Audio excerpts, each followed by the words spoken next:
আমি সাগরিকা রায়, আমার সঙ্গে আছেন আমার হাজব্যান্ড নৃপেনচন্দ্র রায়। আমার স্বামীর কিছুদিন আগে একটা গলব্লাডার স্টোন অপারেশন হয়, সেটা আমরা অন্যখানি করেছিলাম। তারপরে সেখান থেকে একটু অসুবিধা বোধ করায় আমরা যশোদাতে আসি। যশোদা আমাদের শিলিগুড়ি, আমার বাড়ি জলপাইগুড়ি, কিন্তু শিলিগুড়িতে আমরা এসে ওখানে যশোদার একটা ব্রাঞ্চ আছে, সেখানে এসে আমরা দেখা করি। ডক্টর সুরেন্দ্র কুমার রেড্ডি ওখানে দেখেছিলেন। তারপরে আমরা যশোদাতে এসে ডক্টর পবন কুমার এমএনকে দেখাই।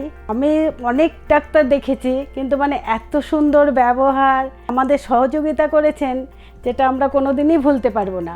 এবং আজকে হয়তো এই যে আমরা দুজনে বসে একসঙ্গে আছি, সেটা শুধু ওনার জন্যই সম্ভব হয়েছে। ওনার সেই দীর্ঘদিন ধরে প্রথমে এখানে এসে আমরা একটা অপারেশন করি। অপারেশনটা করার পরে যে কোনো কারণেই ওনার শারীরিক একটু অসুবিধাও ছিল, আরও সিরিয়াস হয়ে গেছিলেন। তখন 5-6 দিনের মাথায় ডক্টর পবন কুমার যেভাবে আমাদের সাহস জুগিয়েছেন, এবং সেটা আমি জীবনেও ভুলতে পারবো না। তারপরে আমরা এখানে প্রায় 2 মাস ছিলাম, এবং যশোদাতে সেকেন্ড টাইম আমরা আবার 15 দিনের জন্য থাকি। সেই সময় প্রচুর ব্লাডের প্রয়োজন হয়েছে। এটা ছিল 26শে জানুয়ারি, যেদিনটা খুব সিরিয়াস হয়েছিলেন। 26শে জানুয়ারিতে আমরা তারপরে ফেসবুকে একটুখানি ব্লাডের জন্য বলেছিলাম, প্রচুর ব্লাড লেগেছিল।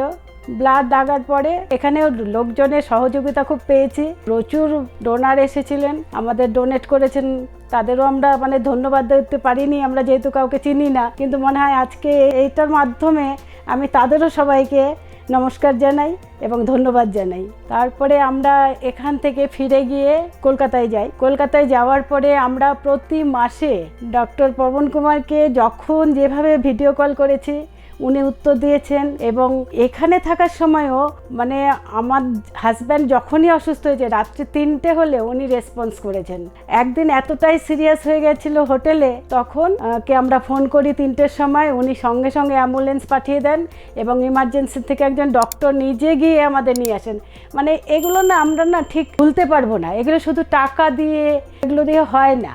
ওনার সঙ্গে ছিলেন ডক্টর শঙ্কর, উনি খুব সহযোগিতা করেছেন। দিনের পর দিন ড্রেসিং করতে হয়েছে। শিব পুজোর দিনও ওনারা দুজন এসে আমাদের বন্ধের মধ্যেও হেল্প করে গেছেন, ড্রেসিং করে দিয়ে গেছেন।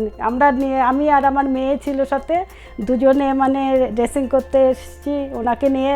এর তো কোনো সেন্সই প্রায় ছিল না। অনেক দীর্ঘদিন টিউব দিয়ে খাওয়াতে হতো, ব্লিডিং হতো, সব ওনাদের জন্যই করেছি। এতটা আমরা কল্পনাই করতে পারি না। শুধু এইসব জায়গা দেখে বোধহয় বেশি সম্ভব হয়েছে। এতটাই ভালো লাগছে।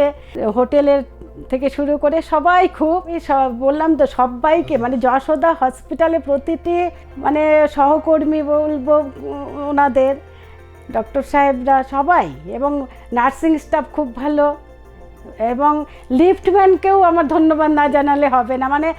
আমরা আস্তে আস্তে এমন হয়ে গেছিলাম ওদের চেনা, যে আসার সঙ্গে সঙ্গে কেমন আছেন এরকম একটু জিজ্ঞেস করতেন। আর ডাক্তারবাবু, আপনাকে অসংখ্য ধন্যবাদ। আপনি সারা অনেক দীর্ঘজীবন পান, আমাদের মতো অনেক রোগীর হেল্প করুন, এটাই আমাদের কামনা। আর যশোদাতে আমরা বারবারই আসবো, এবং সবাইকেই আসতে বলবো, কারণ আমার খুব ভালো লেগেছে।